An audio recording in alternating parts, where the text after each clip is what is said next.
This episode of the Downtown Rams podcast is brought to you by our proud sponsors, Thrive Fantasy, Built Bar, and ExpressVPN.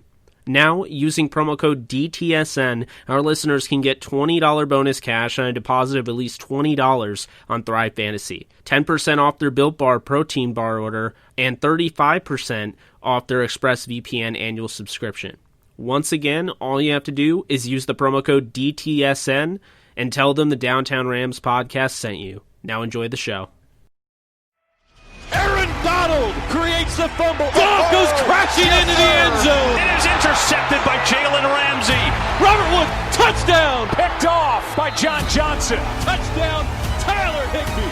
Cooper Kupp plucks it out of the air. Henderson with a good run and a first down. Still on his feet. Touchdown, Van Jefferson. Everett in stride. Wow! LA will play for the Lombardi. All right, guys, welcome back to the Downtown Rams podcast. As always, I'm your co-host, Alexis Kraft, joined here with my co-host, Jake Ellenbogen. And unfortunately, we are coming to you after a Rams playoff loss. The Los Angeles Rams lost to the Green Bay Packers 18-32 in the divisional round of the NFL playoffs. We're bummed. This is something that we obviously weren't wanting. We went up against a really good team, and Jake and I are going to kind of break down the game a little bit after we kind of give our sentiments on the season and things like that. I mean, guys, I can only speak for myself, and Jake's going to give his opinion. What it comes down to is the Packers played better than we did. I'm not going to make excuses for the loss. The Packers are a very good football team. As both Jake and I said last week, they were the NFC team that we worried about. We weren't worried about the Saints or the Bucs should we have won. The Packers, to me, were the most talented team that we would have to face in the NFC. So I knew going into this game that we were going to have to play nearly perfect if we wanted to win. We have the number one defense in the NFL. They had the number one offense in the NFL. What it really came down to a couple different things, but what it came down to is their offense executed better than our defense did. And we'll get into specifics on that. But like I said, I'm not one to make excuses. I know it's really hard right now, especially after you win. You want to find every single reason that your team lost, and it is hard sometimes to take accountability. But here's what I'll say to Rams fans right now who are really upset and obviously depressed as I am, is we lost to, yes, a team that at the end of the day played better than we did in this particular game. But we also lost to, in my opinion, and I know my co-host's opinion, the greatest quarterback of all time. Guys, beating Aaron Rodgers isn't easy, and there were times in that game where we really put the pressure on him. We really made him panic, and, you know, I think you have to sometimes look at the good things that we did, and that's a good thing, and that's a positive sign for our defense that we did that. And, you know, Jake, I feel obviously bummed. I know you're bummed as well, and it's really hard to find things to be excited about. And honestly, I can't think of anything to be excited about right now, but here's what I'll say. I'll say that while we got outplayed and, in my opinion, outcoached, we saw some signs of life out of Jared Goff. Jared Goff, I'm very impressed by. Obviously, we didn't do enough to win, but in my opinion, it changed my whole perspective of what I want out of a quarterback next season and who I want out of a quarterback next season. I'm not fully convinced that I just want to ride with Goff next season, but I'm totally not convinced that I want us to give up on Goff yet. I think this was a statement game for Goff. Win or lose, this was a statement game. He went out there. We saw him playing well under pressure. And I'm impressed. And so we'll break this down more. But I mean, we obviously lost the game. And Jake, I want to hear your overall thoughts on this game before we kind of get down to breaking down everything. Yeah, Alexis. Well, kind of looking at this game, I mean, obviously I'm bummed. You know, I'm not depressed. I'm not upset. I'm not sad. I'm not angry. I just kind of am like, you know what? I look at this game and this season for what it is. The Rams at times looked like they had an opportunity to become the best team in the league, and at one point they might have been. But the problem is, you know, the injuries got in the way. Jared Goff's lackluster play, down the stretch hurt them. And just the fact of the matter is, this play calling was very up and down all year, and the defense bailed them out. Well, in this game was a little different. The defense actually put them in a hole, and the offense had to bail them out. And unfortunately, Aaron Rodgers and company just made way too many plays to come back from that. Now, I look at this game and I think, Jared Goff obviously is somebody that the Rams are relatively high on. I don't think this takes them out of the competition to go after Deshaun Watson in the offseason, but that's not what this podcast is about. I was very, very impressed with the way rookies Cam Akers and Van Jefferson, stepped up when they needed to. I don't put this game on Sean McVay as much as some people are putting it on. I thought he called a good game. I thought ultimately the offense was good. I thought, he was solid with game management. One thing I'll say, I just think it really came down to the fact this defense did not have a healthy Aaron Donald, and that's not really the excuse. It's more of the cause of everything. So they didn't have a healthy Aaron Donald, and Brandon Staley had done an amazing job game planning around Aaron Donald and what he could do and his strengths, and how we've talked about for years, how he doesn't just get the sack. What he'll do is if he doesn't get the sack, he doesn't care if he gets the sack or not, or the tackle for a loss. He puts other guys in position to get those, by the amount of, attention that he generates. So I felt like not having Donald in there in the way he was playing, because I told you this, I texted you throughout the game. I said, he's about 40%. He is not healthy at all. Like, he's not even like a little bit healthy. Like, Cooper Kupp didn't play today with a knee contusion. I think Donald was way more banged up than Cooper Kupp personally. But anyway, I just feel like Brandon Staley didn't adjust to that though. At the end of the day, I don't feel like Brandon Staley adjusted to that at all. I think, he's still this defense with their zone coverage, and, they like to crash. It's like crashing the boards in basketball. They like to crash up front and really, create havoc and be aggressive against the run. And the problem is that happened and it backfired because they didn't have guys like Donald, really making much of an impact. And then you get past the first level. Well, the problem is the first level became everybody. There was no safeties in the back end. So that huge 60-yard play to open up the second half, that's from that. But then what I'll say is, when you talk about like the touchdown, for instance, I just think that Brandon Staley was exposed in a sense. I don't think it's not that he's not legit. I think he's phenomenal. And the idea of getting rid of him is ridiculous. I already saw that on Twitter. I was like, what? Brandon Staley, at the end of the day, just met his match without Aaron Donald. He didn't make enough adjustments. It was very similar to just the game plan that he's been running all year and how they've been doing things. And I just didn't see, I saw a lot of aggressive play calling, with the safeties coming in and covering, over the short and intermediate game and not staying back. And, Rodgers will take that shot. And the thing that allows them to be aggressive in those scenarios is when you have fewer time, you just have less time to throw the ball. And the thing is, Rodgers had a lot of time to throw the ball. The Rams just simply didn't get enough pressure on him at all. And Rodgers didn't pick them apart either. He was 23 of 36, 296, 2 touchdowns.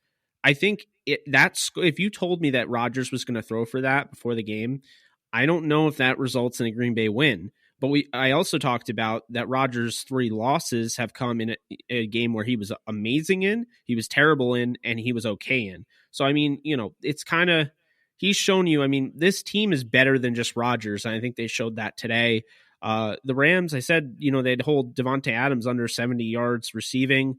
It wasn't Jalen Ramsey, though, because Ramsey really, they kind of rotated in a sense. And I don't think Jalen Ramsey played well. I think that the defense, when they realized that Aaron Donald wasn't 100% and went out there and he really wasn't being able to do much, I just think it was kind of a gut shot to this defense. And I think that instead of rallying around anybody, like Brockers looked solid at times, but I just was not thoroughly impressed. And then I was really impressed with the offense. And yes, they had 2, 3 and outs, and they hurt down the stretch, but look, they came out, and this game, we talked about all week how they're going to have to basically dictate the game. They're going to have to run the ball. They're going to have to play Sean McVay style football and, kill the clock essentially. And that's exactly what the Packers did. The Packers did a nice job of basically controlling the clock. I mean, when you look at the time of possession, the Packers had 36 minutes to the Rams 23-48. I mean, you're not going to win football games that way. Not Sean McVay's not. And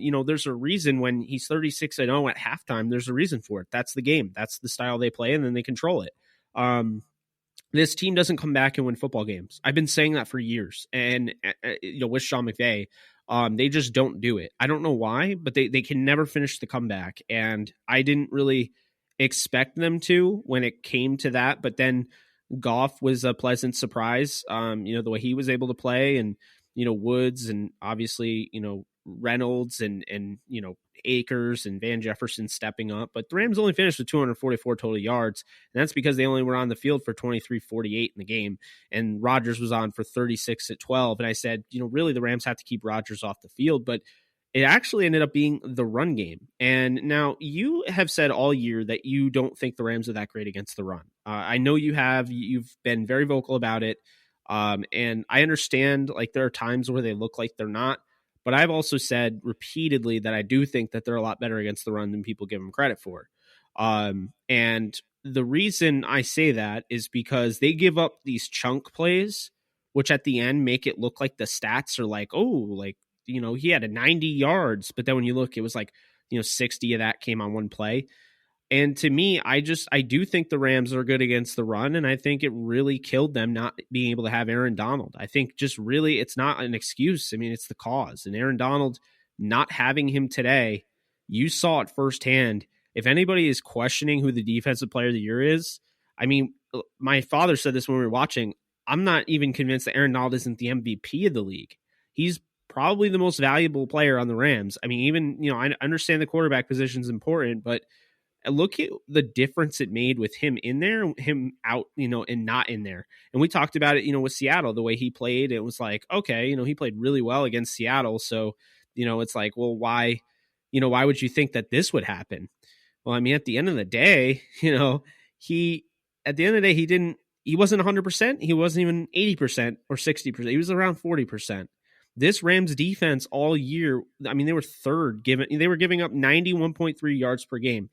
The Packers come out and they run 188 yards in this game. I think this was their best performance all season, maybe. I mean, there's just no way to see this coming. I don't think the Rams run defense is terrible. I just think what it came down to is that, they ran well, they committed to the run, and they took advantage of, no Donald in there, and Donald does such a great job against the run and is so almost underrated now against the run because of some of the stuff that came out during the season, that I think that the Packers, were able to make some plays. And more importantly, I've said before, I don't think the linebackers are the greatest unit in the world, but they're not a bad unit. And Brandon Staley really does a nice job of kind of hiding their shortcomings. Well, here's how he hides them. The defensive line does their job. And normally, these linebackers don't have to run sideline to sideline because, say a guy like Leonard Floyd sets the edge well. This really just was kind of like a whole wash. I mean, there were a few good plays made by the defense at times, but they really needed a turnover and they just didn't get it. And then they needed stops. And I mean, I swear to you, the Packers ran the same style of offense that I wanted the Rams to run. And I wanted them to just control the clock. And it was like, you forgot which quarterback was Aaron Rodgers and which one was Goff when, the way they were used. I mean, Rodgers only had, he had 36 throws in this game, but they ran it down the Rams' throat, 28 first downs. That's going to do it for you. So I look at this game, 72 plays fit to 50, 484 total yards, 9 drives, 6.7 yards per play. I mean, they would go in there on 1st and 10 and run it with Aaron Jones, and Jones would be down. It looks like he'd have like a 2-yard gain, and then he's such a great running back. He would finish through, get great pad level and momentum, and it'd carry him for another 5 yards. And then you'd see it with, Jamal Williams. He'd come in and they would have a hard time stopping him. And then you see A.J. Dillon, who, he fumbles and the fumble goes back to Rodgers. It just, nothing went right for the Rams, and they still somehow were in the game, late, to go. And it came down to really their offense had to bail them out, and it was just asking too much. Yeah, and before we get into that, I want to get into Aaron Donald because this is obviously a big talk of the game. And for a couple different reasons. First off, Aaron Donald, in my opinion, should have never been activated for this game. If you weren't going to play him, I mean, if you were going to use him the way that you did, you might as well have not played him. He made no difference out there. And in fact, I was worried whether we advanced or not that you're just hurting him even further and making his injury worse even further, which is something that you don't want, especially if you want to have a chance to bring him back if you advance, which we obviously did not. But that to me made no sense. And then, McVay pretending that he wasn't on a snap count, call it what it is. I think that was really poorly mishandled by the Rams management. Either keep him inactive or activate him, and if you're going to put him on a snap count, be open about it. Don't play these games with obviously probably trying to play games with the other team, but you end up playing games with the fans and it ends up just being a really weird look. I mean, Aaron, like you said, he was probably at 40%. Should not have been out there, didn't impact anything. And in fact, the next thing I'm going to bring up is he made a really, really dumb decision. And listen, I love Aaron Donald. I'm not holding this against him because I get it. It's the heat of the moment. You're upset. But a player like him should know better not to get a penalty like that, which ended up leading to a touchdown. And people can say, oh, well, that's one touchdown. It's true. Aaron Donald did not lose this game for us. However, it was a touchdown. I believe it was the first touchdown, and that's pretty monumental. That's momentum. And you can't allow a team, especially a team led by Aaron Rodgers, to get a touchdown like that, to get their first touchdown like that off of something that was completely avoidable. So I'm not making excuses for Aaron. It was the heat of the moment. The other player was jarring at him. Trash talking's fine. I get it. But you just can't grab the face mask like that. That was just really reckless, and it ended up costing us the touchdown. But I wanted to make sure that I bring that up. And I guess, Jake, you can give your opinion on if he should have been out there as well, because I know a lot of people are debating that. I mean, why even activate him if you're not really going to use him, especially if he's not 100%? I mean, if he's not even 50%, why would you put him in that position, and why would you even make him active? And I have another point that I'm going to make, but I want to hear your opinion on that. Yeah, well, I get why he was active, because he's just one of those legendary competitors that just literally was not going to take no for an answer. It's just confusing that Kupp was inactive, but that didn't really come back to bite them, I don't think. I don't think Kupp being there changes everything. I think Donald, 100% Donald, and this is the thing that sucks. It came at in a game where the Rams really dominated, and they probably win with or without Donald against Seattle. And it sucks that he lost because Russell Wilson's butt hit his ribs in a weird position. So he tore, cartilage. It's just really unfortunate. But yeah, I mean, I get why he played. I just don't really get when they realize that, okay, he's because you don't know if he goes into a game and you're thinking it's Donald, he's the best in the league. Maybe 80% Donald is good, but practice, it's hard to gauge. And when you saw him against, Elgton Jenkins, it was he's not even 50%, and I said that. I mean, I'm he's not even 50%. That was a little concerning for me. But I mean, I don't fault that. I hated the penalty because that was just stupid. And, you could argue that was a turning point in the game. Yes, the Rams got momentum back, but what if the Packers kick a field goal there instead of going up, 10-0 or 10-3? I mean, that was a turning point in the game. And I think that was really important. The defense wasn't able to get a stop really most of the game. They didn't get a stop until in the third quarter.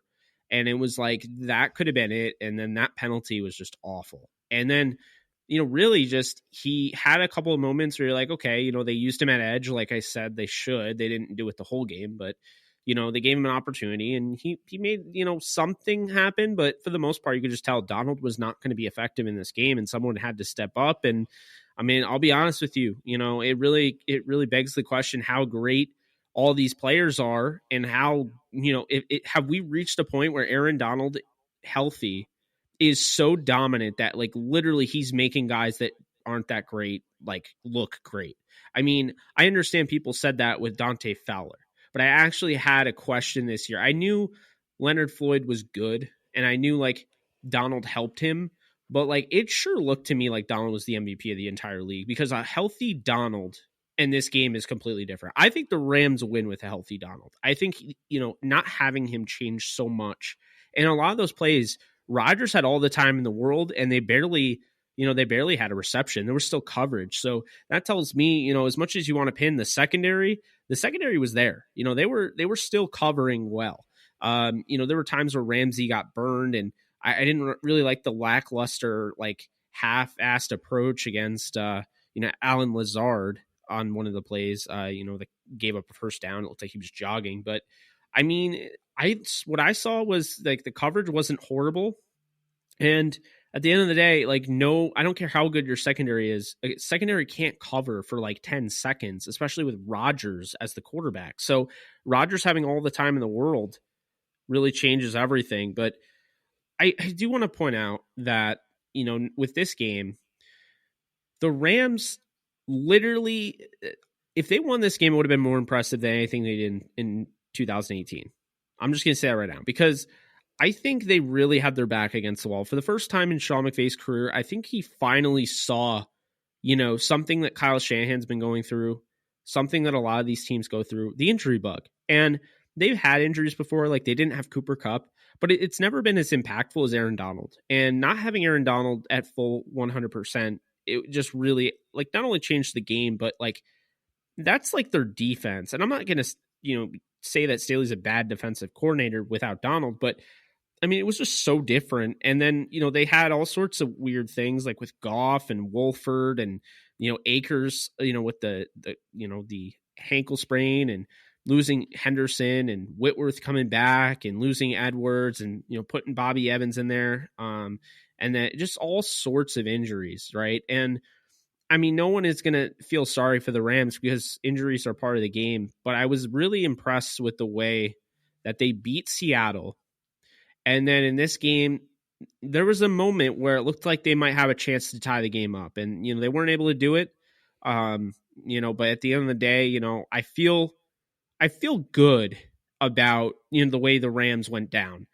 Obviously the score, I think, does indicate how good Green Bay played today. I think it's a fair score, 32-18. If it was like 32-25, I wouldn't be complaining, but I don't know how close of that to reality was. What would that have score been? So, I mean, at the end of the day, you obviously want to win the football game, but the Rams have to feel somewhat good about, the way they were able to fight through all the injuries, and fully healthy. I do think the Rams might have won the Super Bowl this year. That's the thing that's really upsetting, especially the way Goff was playing in this game. Made me feel like if they get past this game, they can win a Super Bowl. And, this defense was number one for a reason. So I'm not about to, lose my faith in Staley. But I'm also not about to say and advocate Staley should be a head coach, because I think this game might have shown you he is a year away. He's a rookie. So, as a linebacker coach the last, few years, I think it's totally normal. A rookie defensive coordinator got outplayed by the, established veteran head coach that also came through Sean McVay. So Sean McVay's Sean McVay watched the offense that kind of he built, against him. And it's basically what is Matt LaFleur's offense essentially? It's like Sean McVay in 2018 if he had Aaron Rodgers instead of Jared Goff.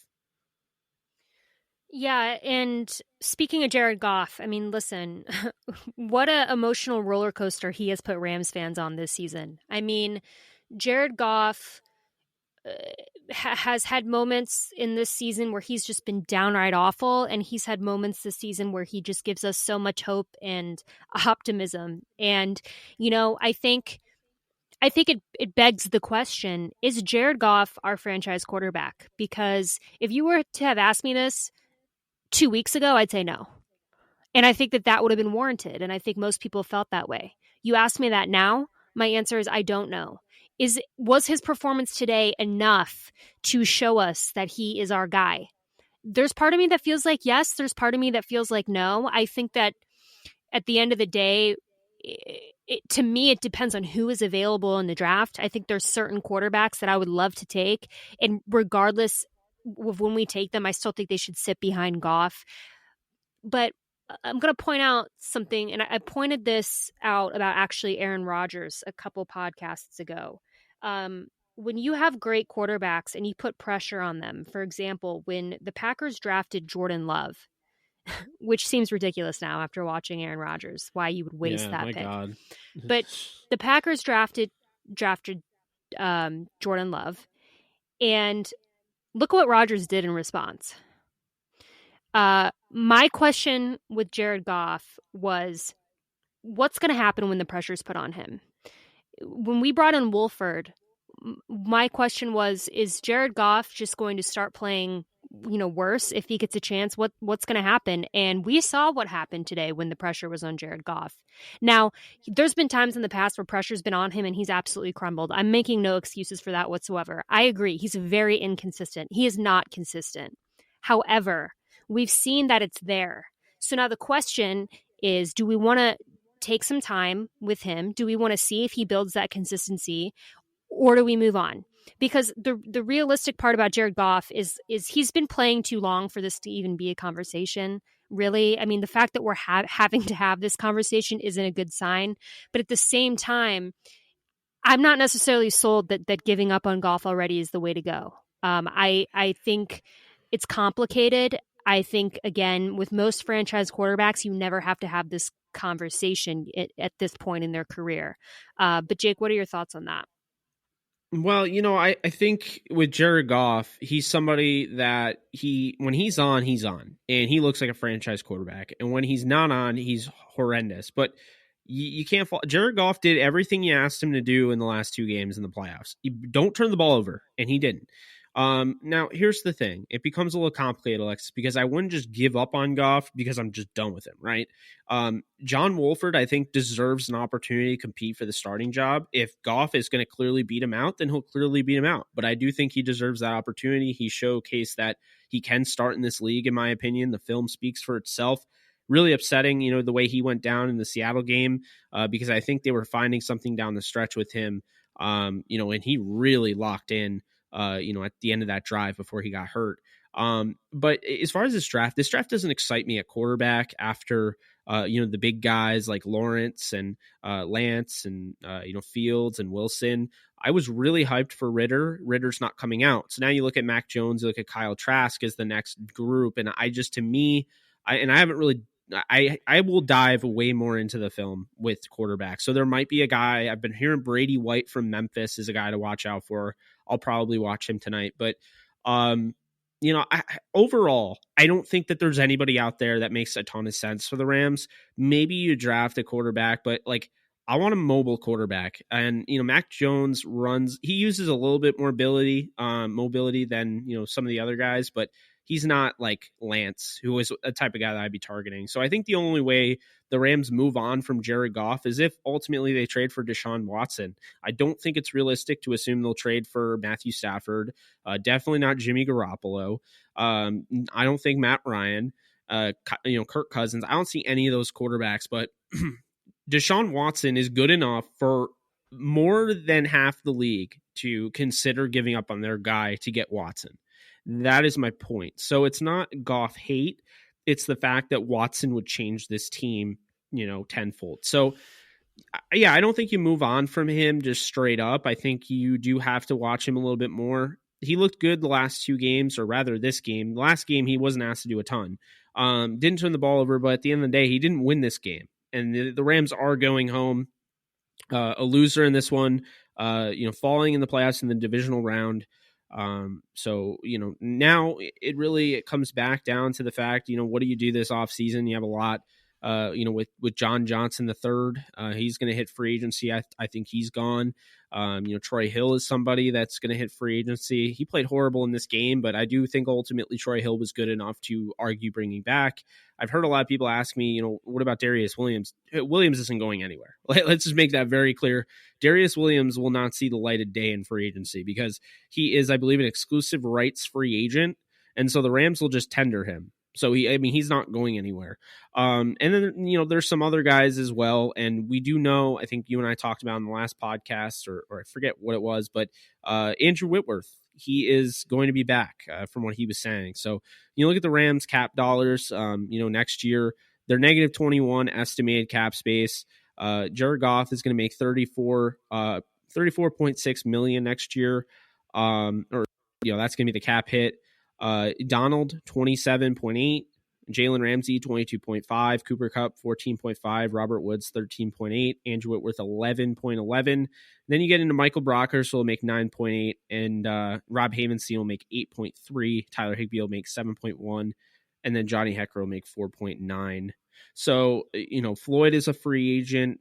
That's going to be tough to see him go.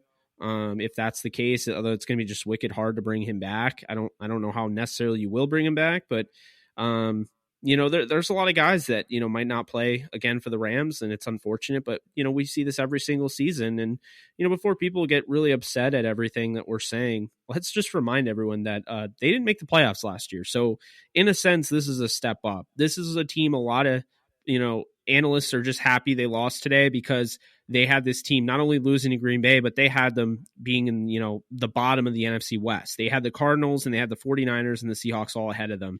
The Rams knocked Seattle out. I think they can build off that, with a hurt quarterback. They'll get healthy. We'll see. Again, there's a lot of things to take away, some good things, some bad things. I think this Rams offense will get better too. You have Sean McVay. This offense isn't about to just jump into obscurity, and they showed that today. I liked what I saw out of, the creativity, seeing the Wildcat willing to run that.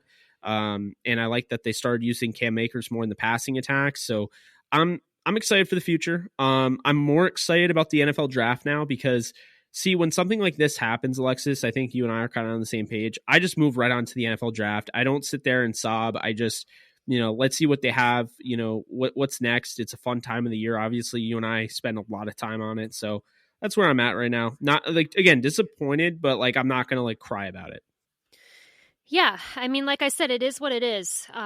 There's certainly games that the Rams have had this season, for example, the Bills game, where it's just infuriating and you feel that you should have won. And, it was just unfair and all that type of thing. And, I think that this game, is unfortunate as it is, I think, we have to be accountable, and we lost to a really good football team, but that doesn't take away from all the good things that the Rams have done this season and can continue to build towards next season.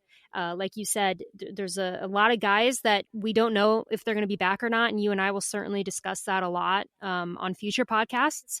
But obviously the goal is to bring back, I think when I look at everyone who could be leaving, I want to bring everyone back. I mean, there's no one that I'm really comfortable just letting walk. And again, we'll talk about that more. But yeah, just to wrap this up, our season is over. That is always a bummer when your season doesn't end in a Super Bowl, or at least a Super Bowl appearance.